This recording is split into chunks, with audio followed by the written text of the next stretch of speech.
Hello everybody, and thank you for tuning in to the Liberty Report. With us today we have Chris Rossini, our co-host. Chris, welcome to the program. Great to be with you, Dr. Paul. Very good. We'll be talking about money today. I'm sure we'll mention gold, but we'll also talk about paper money and legal tender. And there's hints that the government may be behind this move on that's in the news about people not being able to use paper money or any government money, and you have to, you can't use the cash. You have to cash it in, which means that we've predicted this, and they do it all the time, and there's a lot of tracing of money. So we'll get into that in a bit. But you know, the gold markets have been jumping around, and I saw today they were jumping way up because the houses were down, but that gets a little bit more complicated because I try to narrow it down to something that's easier to understand. Is why does it go up and down? Well, markets go up and down, but we do know that gold goes up. And it's although it has periods when it goes down. When you think about gold, when it was the responsibility of maintaining a sound currency, of course they tried to do that with the continental dollar, and they ruined it. It was finished pretty quickly. And with that message, they said in the Constitution that we're going to have a sound currency. And then there was a fight ever since about, do we have a central bank? Do we have a Federal Reserve? And to maintain the value of the currency. Well, it looks like over the years there was an erosion of the sound currency, and the people who wanted the central bank, they got what they wanted, and now we're in the mess we're in. And the whole thing is the credit that is accumulated by our government is so atrocious that they have not much other alternative to print money. So when they took over this responsibility, gold was $20 an ounce. And most of my life up until the 70s, we weren't even allowed to own gold. It was taken off the market. So they've been manipulating, but they could not manipulate the market saying, look, you're lying to us, you're cheating, you're printing too much money, it's not $20 an ounce, and then they capitulated, and they did. The price went up. As long as you were in the government, then you could use it. But that finally broke down in '71, and then they did. So the Fed was in charge, so they took it for $20 an ounce. It was amazing. To me, it went to $200, and I thought, wow, it went up that much, tenfold. And then all of a sudden, it went up to $2,000 where it sits now. And because the policies aren't changed, there's always an argument in Washington about whose fault is it? Is it Congress spending too much money and putting pressure on the Fed? Or is the Fed out there creating the money and pretending they can regulate the economy and stimulate or slow down the economy according to some Keynesian rule that they have devised and put into a computer? So we have that to deal with, and today we have this currency that is deteriorating rather rapidly. And and now, Chris, I want to move into our assessment of a magazine article that we saw from Zero Hedge. This article that we looked at and caught our attention. It says, it's not right. Major venues now punishing people for using cash versus plastic. Oh, well, this is okay. Can't these companies can't the Yankee Stadium people collect their money in credit cards and checks and all this, but not government legal tender. So I have a legal tender bill here, and I don't know who's breaking the rules. I know that I know the federal government and the Federal Reserve are breaking a lot of rules and a lot of not only etiquette but just honesty and money.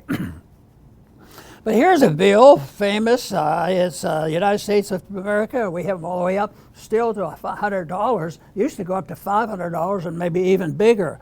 But even these bills, it says, this this bill is legal tender for all debts, public and private.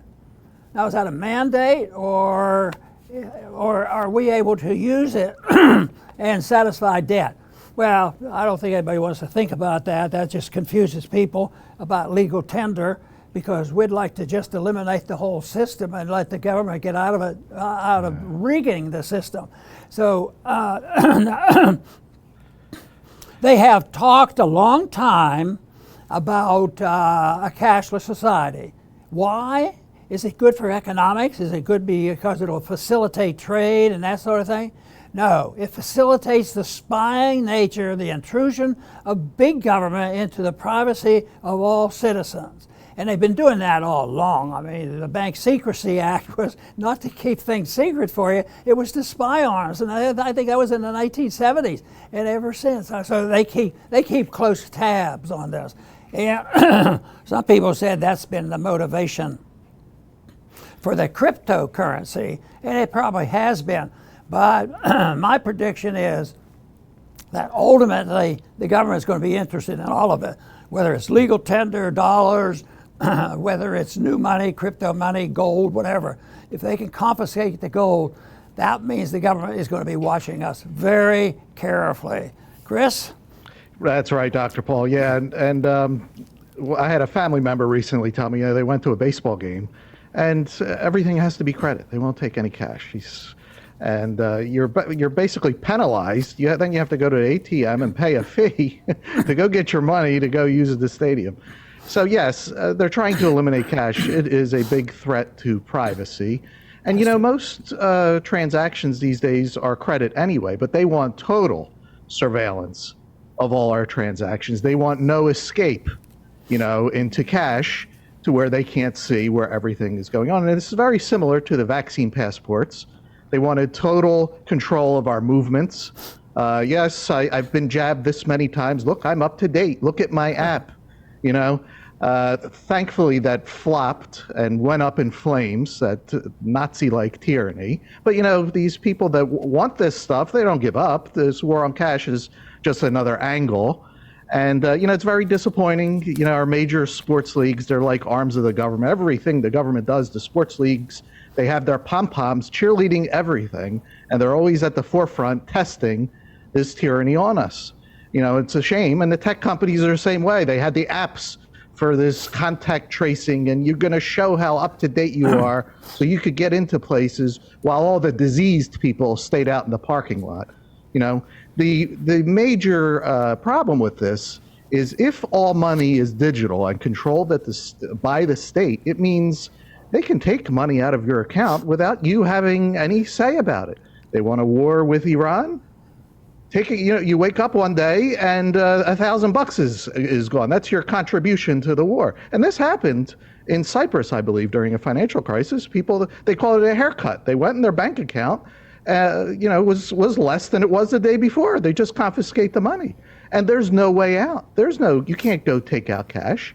Your money is completely at their mercy. Now, this won't work, this stuff, and I'll get into that later. But this is the goals. This is the delusions that they dream up. These vaccine passports, getting rid of cash, but there will always be workarounds, and we'll get to that soon. The argument is that the government has to do this, and the Fed's involved, to keep the people honest, that they're not cheating and they're not stealing and this sort of thing. And I got to thinking, well, what we have here is that we have a need for keeping the government honest, and that we don't have. But they're working very hard to keep things honest. It makes it harder and harder for people to invest and to take care of their future needs. And I find that it's helpful to have some assistance in this. This is why we partner with Birch Gold Group, because they deal with gold, and putting your gold in a place which is safer than when it's in the hands of the government. You're not allowed to touch it. So that is available. And they have information to tell you how you can do it and how to set up an account for this, to put actually the metal, the gold, in these funds for retirement purposes. So if you wanted more information on this and exactly what they're doing and their advice, you can get it. You don't have to pay for it. This is available to people who request it. So if you did, you can text Ron at 989898 and they'll send you some material to find out whether you want to use this vehicle. Because right now, when I look at all these things going on with the attack on cash, which is going to continue, is not going to go away. And then also, if you look at the incentive to print money, there is no way that's going away. And so all our problems are going to get worse when it comes to monetary things. And that means it'll be harder to finance the government because it means higher taxes. Well, you know, the taxes are going to go up, but the people, there's a limit to what the people can pay. And so they always have to resort to something else. They have to use the inflation tax, print the money, devalue the currency, take the value from the currency itself, and that's a way of stealing money from the people. And also the technique of squeezing the taxpayer, threatening them. You're going to go to prison into prison if you do this.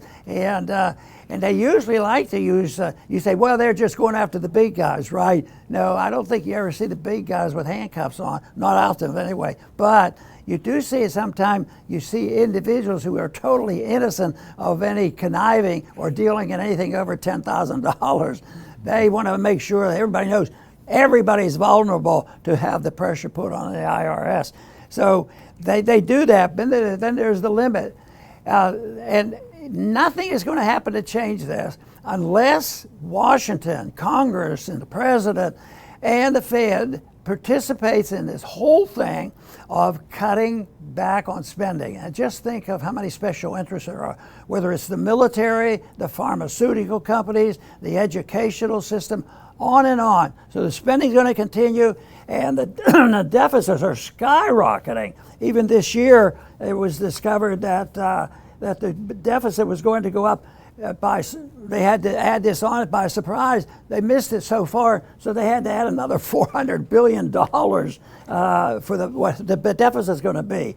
And it's up to $1.9 trillion in 1 year. So that's going to continue. That is why gold is so important, and all this is important.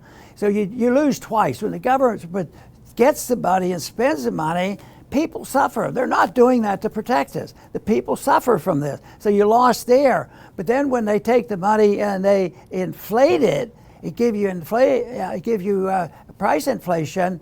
Then if you go to the grocery store, your grocery bills double or whatever, and that's another time you get hurt. You get hurt when they take the money, and then you get hurt with the higher prices, which is taking the purchasing power of your money.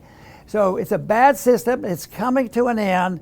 And this is why I really do emphasize trying to figure out how to preserve and protect against the system.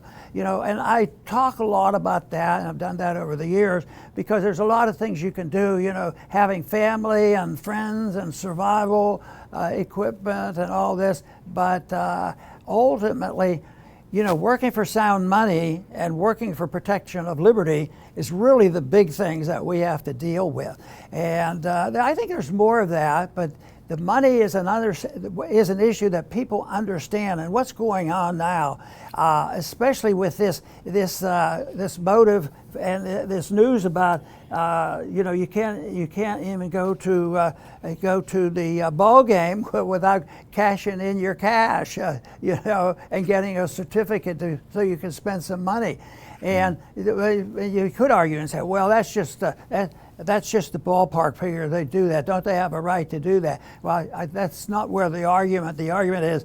Do you think the Fed could be behind this test run? How are the people going to react if they're not allowed to use cash? That's what I think it's all about. So, you know, the removal of cash is something, because it's the principle, just as the removal of the value of money is a principle that lasted a long time. But removing cash is going to be systematic and steady and sinister, but that is a purpose to the point someday maybe the government won't have to do anything. Maybe it's the times when these countries, whether it was Germany, Venezuela, or whatever, that the paper money becomes worthless, and the government doesn't have to confiscate it. The people just burn it. So that's all.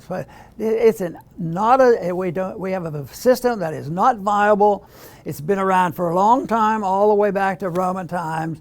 And it has to do with greed, it has to do with theft, it has to do with loss of morality. And right now we're in the midst of this, and we're in the midst of runaway inflation. We're having an election coming up, and some people would conclude by telling them who's their candidate, and he'll stop it. And quite frankly, it's not going to be stopped very easily. It's how are we going to deal with this, and are we going to look at it honestly? It's a huge problem, and the honest answer, as far as I'm concerned, is having a system of government much closer to what the founders intended than what we have turned it into. Chris? Absolutely, Dr. Paul, yes.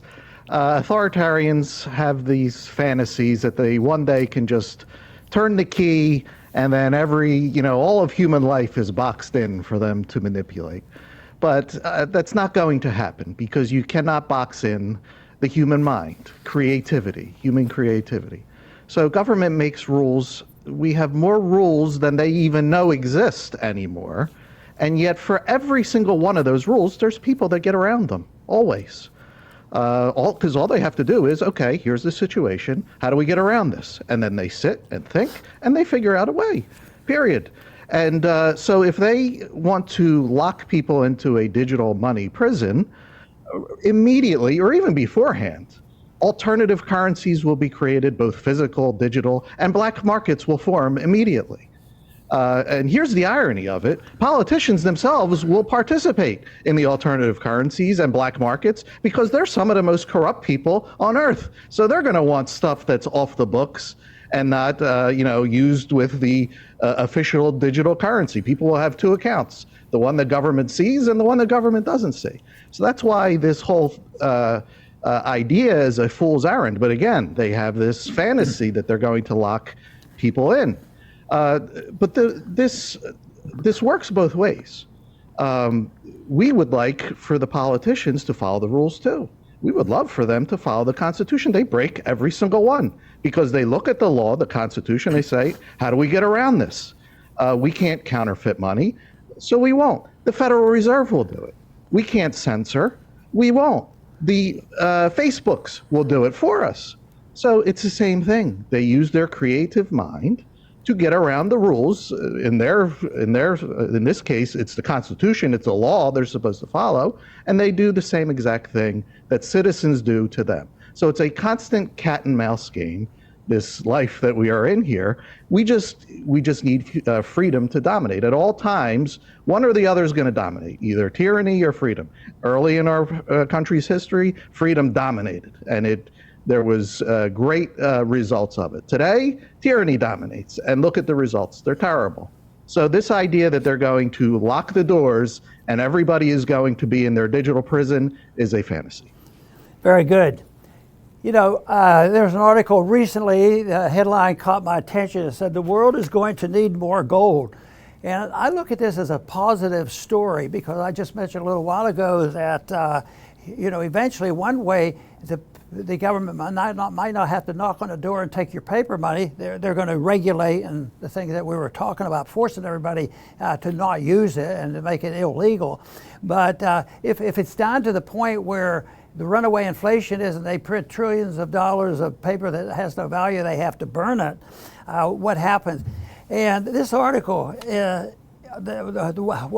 world's going to need more gold is good because there is a movement. There's the rebellion against the dollar's reserve currency status and the BRIC group, and that is big and huge and moving along, and who knows what will come of that.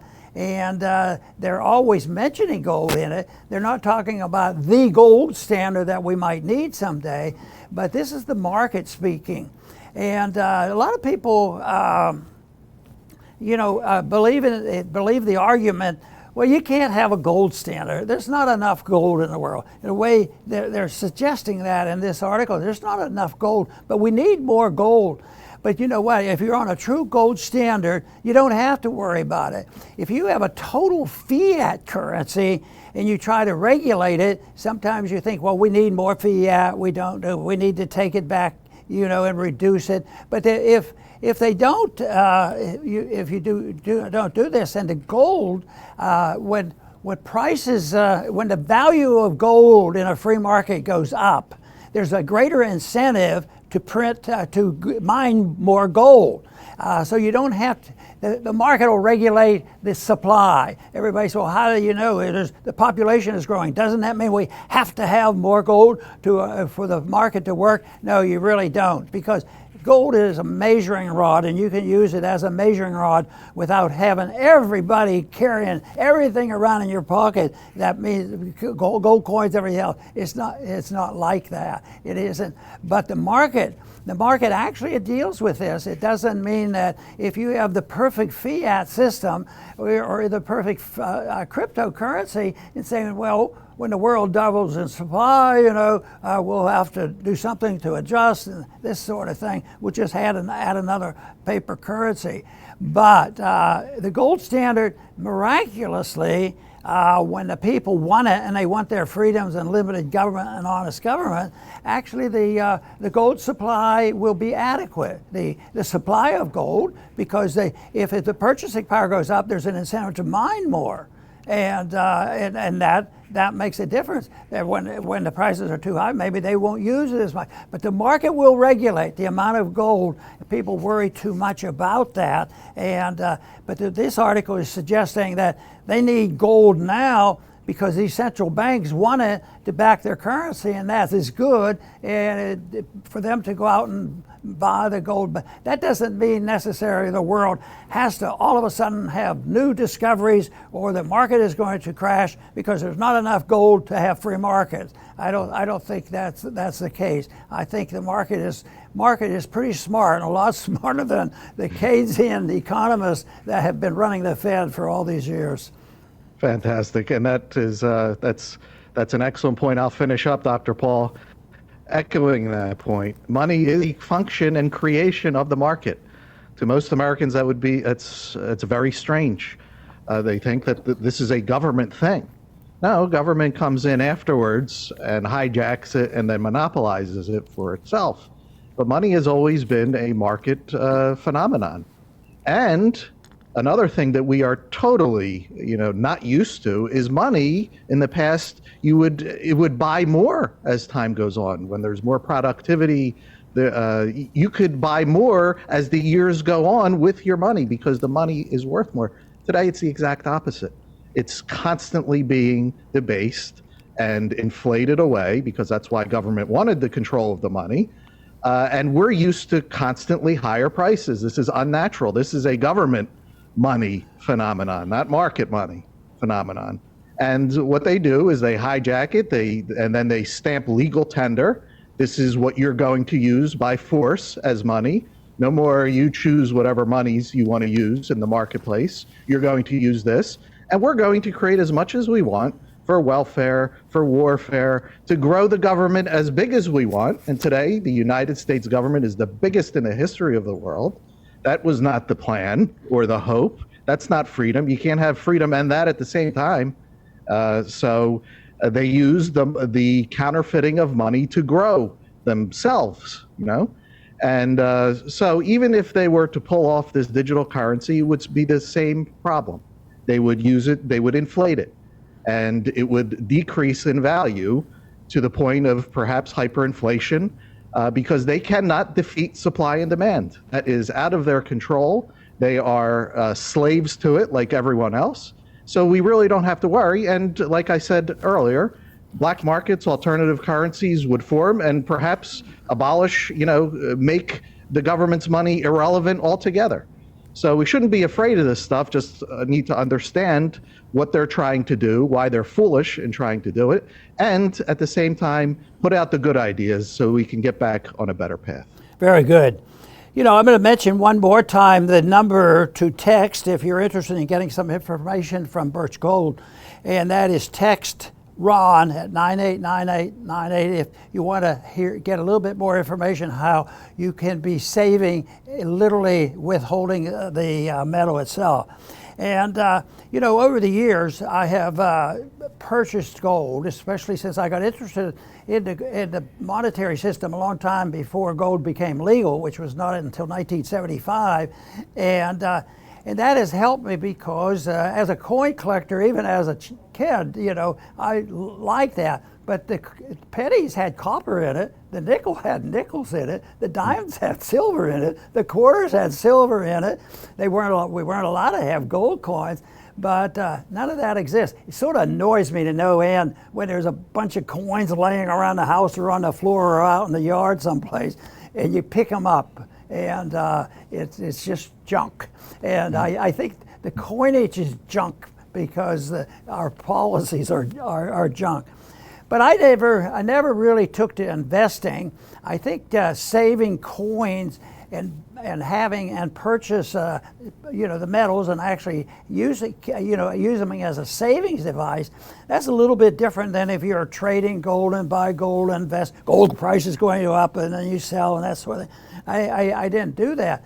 But still, if the assumption is that the mess in Washington is going to continue, the deficits are going to skyrocket. The Fed is not going to go away tomorrow. They're going to keep printing money, and therefore the ratio is going to change, which is there's going to be more and more dollars, and you can't predict tomorrow or the next day. If you were the greatest investor in the world, you would know what to do every other day or something. But no, you don't do that. But when you look at the long picture of what the Fed did for $20 to $2,000, and what if that percentage happens again, and it could.